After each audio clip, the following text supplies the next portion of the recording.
যখন তিনি আমাকে জড়িয়ে ধরে রেখেছিলেন তখন আমার মনে হচ্ছে ব্যক্তি শাবানাকে। আইসিইউতে স্বামীকে রেখে কান্নায় ভেঙে পড়েছেন কিংবদন্তি অভিনেত্রী শাবানা। মৃত্যুঞ্জয় শাবানাকে জড়িয়ে ধরে রেখেছিলেন তার স্বামী ওয়াহিদ সাদিক। একটা মুহূর্ত শাবানাকে চোখের আড়াল করতে চাননি তিনি। স্বামীকে আইসিইউতে রেখে কান্নায় ভেঙে পড়েছেন চিত্রনায়িকা শাবানা। সিনেমার পর্দায় যেমন নরম সরম স্বামীভক্ত স্ত্রীর চরিত্রে শাবানাকে দেখা যেত, বাস্তব জীবনেও শাবানা ছিলেন তারই প্রতিচ্ছবি। স্বামীর অসুস্থতায় তার প্রতি শাবানার গভীর ভালোবাসা প্রকাশ পেয়েছে। শাবানা বলেন, তার স্বামী অসুস্থ হওয়ার পরও তাকে দুহাতে জড়িয়ে রেখেছিলেন, তার হাতটা শক্ত করে ধরে রেখেছেন, চেয়েছিলেন যেন শাবানা তার কাছেই থাকে। আইসিইউতে নেয়ার সময় যখন তার স্বামী মৃত্যু যায় তখনও শাবানাকে চোখের আড়াল করতে চাননি তার স্বামী। স্বামীকে নিয়ে কথা বলতে গিয়ে কান্নায় ভেঙে পড়েন কিংবদন্তি অভিনেত্রী শাবানা। স্বামীকে নিয়ে সোশ্যাল হ্যান্ডেলে একটি আবেগী বার্তা শেয়ার করেছেন চিত্রনায়িকা শাবানা।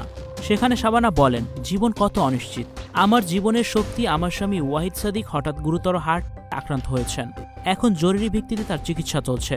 আমি একজন স্ত্রী হিসেবে অসহায় হয়ে শুধু দোয়া চাইছি, দয়া করে আপনারা সবাই আমার স্বামীর দ্রুত সুস্থতার জন্য দোয়া করবেন, আল্লাহ তাকে সুস্থ করে আমাদের মাঝে ফিরিয়ে দিন, এই দোয়া করুন সবাই। শাবানা আরও বলেন, আমার স্বামী হঠাৎ করে অসুস্থ হয়ে যায়, আমি প্রথমে বুঝতে পারিনি, সে খুব স্বাভাবিকই ছিল, আমার হাতটা শক্ত করে ধরে রেখেছিল। আজ তার এই অসুস্থতার সময় আমি উপলব্ধি করলাম আমি একজন প্রকৃত জীবনসঙ্গী পেয়েছি। সম্প্রতি দেশে ফিরেছিলেন চিত্রনায়িকা শাবানা।